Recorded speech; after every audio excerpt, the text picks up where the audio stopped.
Sweet. Ted 2, everyone. So, and you know what? I went there dressed for the occasion, man. My "Fuck You Thunder, You Can Suck My Dick" shirt ready to go. I did this basically just for the caption and thumbnail, but this is ginger beer. This is an actual beer. Sorry for disappointing and ruining the illusion. But I came back from Dead too. So Mark, me, and Gina saw this. It's just me tonight, obviously, and this is actually just filled with water, so I'll just drink this. I'll occasionally do that review, but refreshing.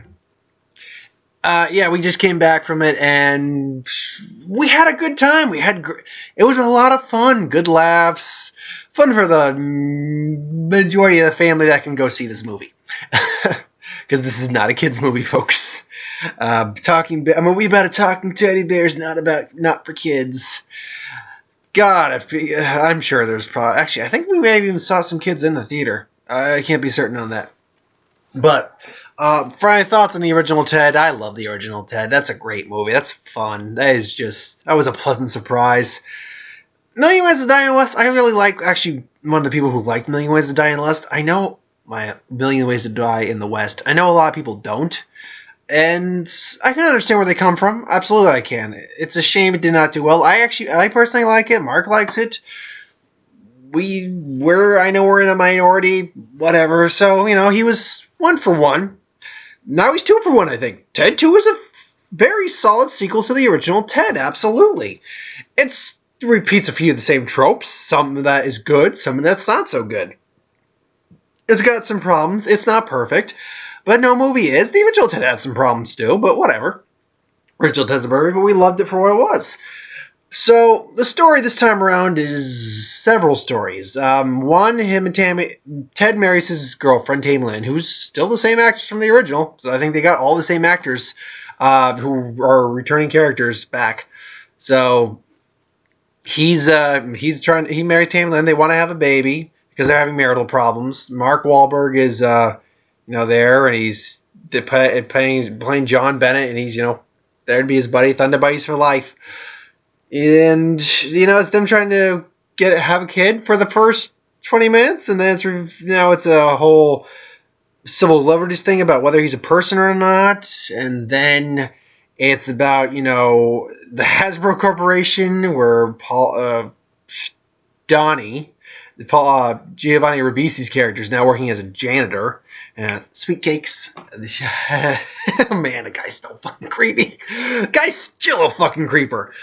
So, them going to steal Ted, cut him open, and see what makes him special, and try to make more Teds, because he's fucking obsessed with Ted. God, he's fucking obsessed with Ted. We'll talk about that in a little bit, and that was interesting. A little blink there. So there's a couple. There's a laundry list of things. One of the things is that's not still here is that Mila Kunis. I believe it's Miley. Is it Miley or Mila? I think it's Mila. Mila Kunis is no longer in the movie. She was completely written out. I heard she was originally supposed to be in there as a small capacity, but nope. She and Mark Wahlberg got a divorce because, he loved her, but, he was trying to change him into something he's not, and it wasn't going to be something he was not. Which kind of makes the entire movie of Ted inconsequential. It really is. She saved Ted. That's about all she does now, because she's not in the picture anymore. Her and Mark Wahlberg trying to fight to get her back and all that. That means nothing. That means nothing.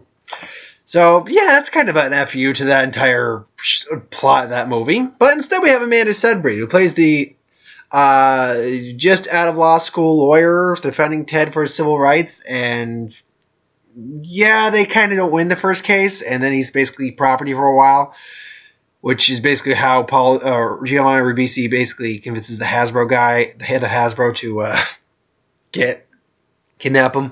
Which that's hilarious. That was a pretty funny joke. Just it's like, Pat, I don't want nothing to do with this. As he's about to cut into Ted and say, nope, I want nothing to do with this. Like, who are you? I'm the head of oh crap. What was the joke he said? It's not Microsoft. It was It was another company.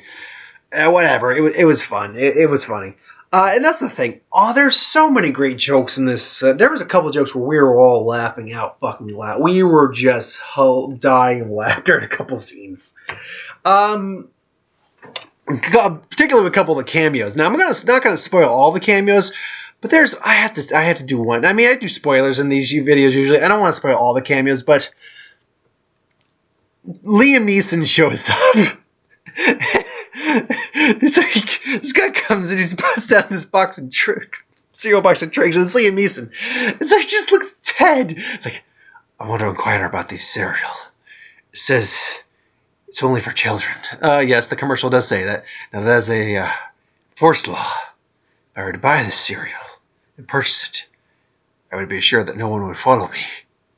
Like, yeah, we're not, we don't have the budget for that. It's like, She puts a font as I won't forgive this. It's like, I would really much appreciate it. I'm just, it's like he's doing taken, but with his accent, we're just fucking laughing our ass off. We stayed because we weren't sure if there was an after-credit sequence. Or after the credits, post-credit sequence. There's a post-credit sequence. And it does involve Liam Neeson. And we just laughed our asses off. And I came full circle. Oh my god, it was great. It really was. There's like a hashtag war between Mark Wahlberg and Ted, because you see in the trailers he gets the whole sperm dump, which they go into that scene a lot more specifically than originally intended, or I originally thought, because, you know, we see it off screen. I was like, oh my god, it's in my eyes, which they were being Family Guy off with that, whatever. But we actually see the sperm like fall. He's all covered in. It's like hashtag Grr Mondays. Matt Severeid has a bong that's shaped like a freaking dildo. It's shaped like the cock and balls. So he's like, yeah, come on. And, you know, he's like, Ted's just too tempted to smoke this great weed they found.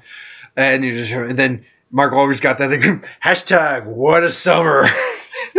And then, you know, it all works out in the end. And, you know, they got a kid and changing a diaper. Oh my god, so it's not that bad. Yeah, catch. Oh my god, what the fuck? Hashtag Grr, shit happens. We're just dying of laughter. It's great. The characters are all fun. Mark Wahlberg and Ted, or Seth MacFarlane, still work fantastic together. Absolutely. The chemistry is there in spades. The humor is fantastic. Amanda Seyfried, I liked Mila Kunis in the first movie. I really did. I like Amanda Seyfried better. She's just a more interesting character and a far more fun character than Mila Kunis was. And that's no dissing on Mila Kunis. She was fine in that character role she had in the first one. Absolutely. But I just liked Amanda Seyfried better. It's just that. They're the main three you're following, but I mean, they go to Morgan Freeman, who's another defense attorney, which is great. She's like, hey, have you ever taken chicks up here and just banged them? What do you think? I think I want to just take your voice and make a bet out of it. And then he comes back because he refuses to take his case. And just like, it's like, I think you can go fuck yourself. I'll do that. And after I'm done fucking myself, I'm going to help you out. It's like, what? It's like, thanks.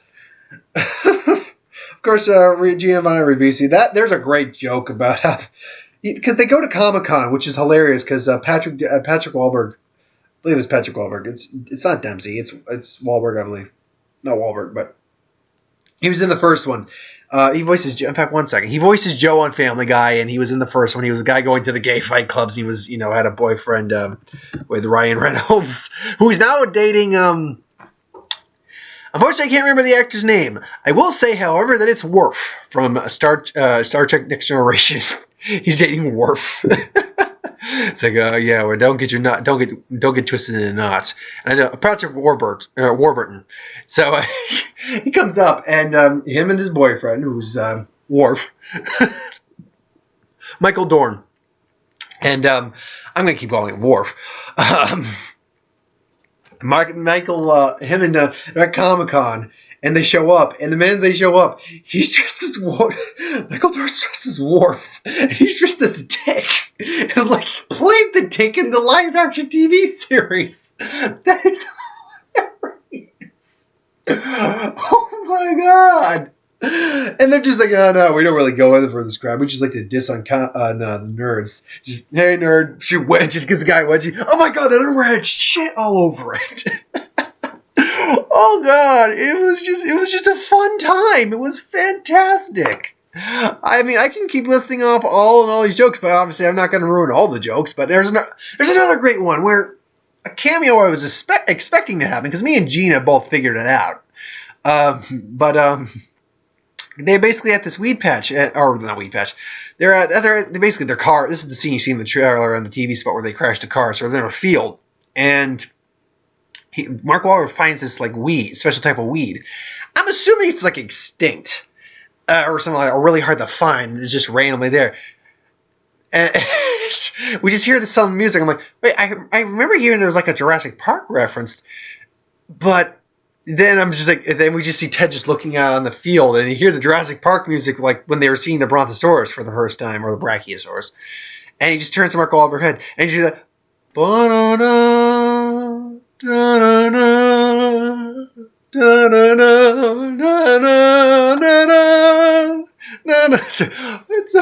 it's just Amanda Seyfried, who's also like smokes and things. It's like no hurts. You describe if it moves and hurts. They do move when it hurts. I'm like, I was more expecting the Jeff Goldblum line because if this was like supposed to be like non-existent or like almost not like rare or extinct, I was expecting more just the son of a bitch lines. Dead, son of a bitch, dead. I was expecting that. That would have been funnier, honestly. But whatever, because the Herds one, that got chuckled. That wasn't an extremely funny line, but it was still fine. But there's a lot of references. They rip off. They copy a couple Family Guy jokes a little too much. Not enough that it's distracting, but enough that you're like, I know it was from Family Guy. It's still funny. It's absolutely funny. They still do the Tom Brady thing, which is great, where they try to steal his sperm.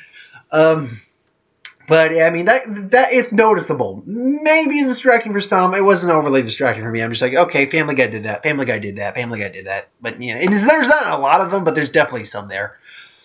And one of the things this did a little less well than the first one was the quiet moments when they're actually being serious are fine. And the first movie had those too, and they need those, but they went on for too long. They did drag. Like, this is a serious moment that not just a serious moment, some of those scenes actually do drag a bit where I stopped laughing after a bit and just like, okay, waiting for the next scene. The very opening of this movie is them getting married.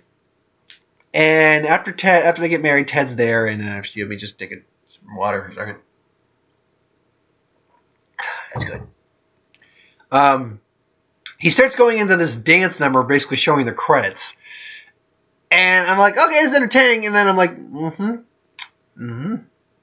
Do we just get to the movie now? Like, it just went on too long. There are scenes that are long, drawn out, and too quiet.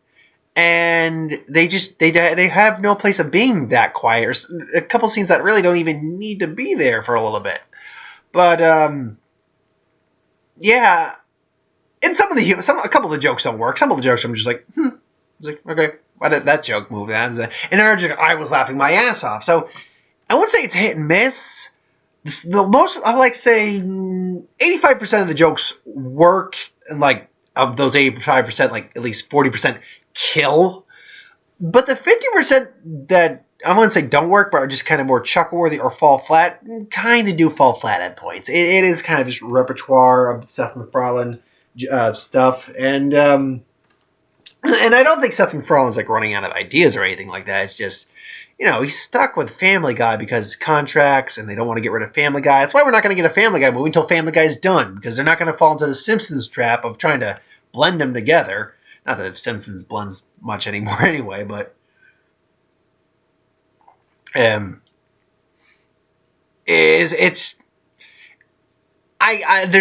can't say there's a lack of creativity in this. But there's definitely, it's not as good as the first Ted. I would honestly say it's not as good as the first Ted. Simply because first Ted was almost lightning in the bottle. We didn't expect this from a talking teddy bear and all, Mark Wahlberg, all that stuff. And it was a delight to see all this interaction for the first time. And I still love watching Ted. I got it upstairs. I own Ted. I'll probably own this and put it right next to Ted. This is a solid follow-up, though. Absolutely. Where I think a lot of people get on the case of sequels is that a lot of people always expect it's like, it needs to be just as good as better. It's not better than the first one. It's not even as good as the first one, but it doesn't fall very short from the first one. It's a great time at the movies, especially since there hasn't been a lot of R-rated comedies this year. And for an R-rated comedy, this was a lot of fun. There's a giant fight in Comic-Con where all these nerds are just fucking fighting. You see like a bunch of like characters like, I know that one. Me and Mark was like, no, that guy, I know that guy, I know that guy. There's a guy dressed as Goku, and he's like, ah! And he just gets hit in the nads with a cannon. There's a chick with 3 fake boobs from Total Recall. Sam Jones is in the movie again. He shows up. Actually, he's actually in the movie a lot more than he was in the first movie, I think. Yeah, actually, he's in the movie more than he was in the first movie. Go figure. No, but all in all, I enjoyed this movie extremely well. Now, I will say it ended a little, it went on a little too long. And now when I say a little too long, it should have ended kind of at a certain point, and then it did not. And while it was still a lot of stuff that happened after with that was still funny, it felt a little tacked on because we needed a ploy that gave us the happy ending that made everyone happy and gave Ted his civil rights back, and it had to involve a bit more. It is like a tacked on 15 minutes. It's like, okay, it's like the director basically did this. They wrote out this movie, did all this, was like, all right, we got to this part. It's like, wait, we still haven't fucking settled the Ted civil rights. Oh, crap. Okay, then. Okay, got it. And it doesn't feel like rushed. It just feels a little tacked on. It still flows fairly well. It just feels a little longer than it should be. But whatever, it's all good. So overall, I wouldn't say love. I really, really enjoyed this movie. I loved the first Ted. I would say I really, really, really enjoy this movie. A little under love, but still really enjoy it. I would probably give this an 8 out of 10. Absolutely 8 out of 10. Go, if you loved the first, that I should say right now. If you did enjoy the first Ted, you will enjoy this movie very much. And if you like a good R-rated comedy, good comedy, yeah, I'd give it a watch. I mean, some jokes don't work, but not every joke in every comedy ever works. I can hardly think of a comedy. Even the comedies I love, like I've got a list right there. Hot Shots Part 2. In Hot Shots, there are jokes that don't work in those. A couple ones that that come to mind for that. Oh, I'm not gonna. Maybe I'll do something with those movies at some point for the site. But right now, yeah, I mean, even things like Blazing Saddles or Spaceballs, it's far and few between, but there are a couple jokes that don't work. But whatever, that's just the way of movie making. Sometimes things won't work. So yeah, 8 out of 10. Thanks for watching. I hope you enjoyed. Like, comment, share, subscribe. And as always, if you want us to review something, put it in the comments below. Let us know. We'll do a review of it at some point. So that's it for this week for movies. No other new movie, as far as I know, came out this week. I don't think any new movies came out. Give me 1 second. I will check on that. Now, while I'm doing that, I will have my next Who Would Win up next week. Now, I'm not certain yet. I'll have to double check on my list next of Who Would Wins, but I'm not quite certain on what the Who Would Win will be. But I've got a good list, so I'll keep you updated on that. And same with movie news and trailers. I've got I'll basically do them when they come out, when they're prevalent. So let's see. Yeah. Oh, Max came out this week. Okay. Maybe I'll go see Max on Saturday. I can't guarantee I will, but who knows? Next week, though, will also be Terminator Genesis and Magic Mike XXL. Now, I will be seeing both of those next week. I will probably see Terminator first, and then see Magic Mike later in the day. Now, the thing of it is, Magic Mike, I'm not expecting a great deal of Magic Mike. I actually surprisingly enjoyed it, the first one, more than I thought I would. And this one looks actually funner. I just like that. Every time Joe comes on screen, I'm just like, I love that line where he just said, when the woman's just like, she need you guys back in all day. Well, man, I reckon it's still your day. It's just like, that is such a fucking good line. I love that line. I think this might be really fun. As with Terminator Genesis, I've been one of the people who's thinking it's been looking fine. Now, I'm not a fan of the whole John Connor being spoiled as the bad guy. But the thing is, we had a trailer for that attached to this movie. By the way, I had no new trailers attached to this, so there's nothing much to talk about. But we had a trailer of Terminator Genisys attached, and there was a short featurette with James Cameron talking about it. And the way he described it was actually made me be okay with the reveal of John Connor being the bad guy actually a bit more. Now, I still would prefer to not be spoiled by that and actually find out in the film, but overall, I can live with that, absolutely. So, and especially the way he came off saying, he actually explained it in a way that made me okay with it, and actually showed a bit more clips, like the Terminator, Arnold Terminator, the original Arnold Terminator, going up against the old Arnie Terminator. We got Arnold now versus the original one. And he said, "Give me your clothes and your weapons." And I gotta admit, the CGI on young Arnold looks actually really good. I'm surprised how good that CGI looks for making. He honestly just looks like young Arnold. Really, I'm like, wow. Which helps when you remember the fact that he was kind of. That's the best way that I can say this. Kind of glistening with sweat, so it helps cover up some of the computer animation, I guess. But at the same time, whatever. So, I mean, overall, I think that movie actually is going to be a lot of fun. So, thanks for watching, and I will see you next time.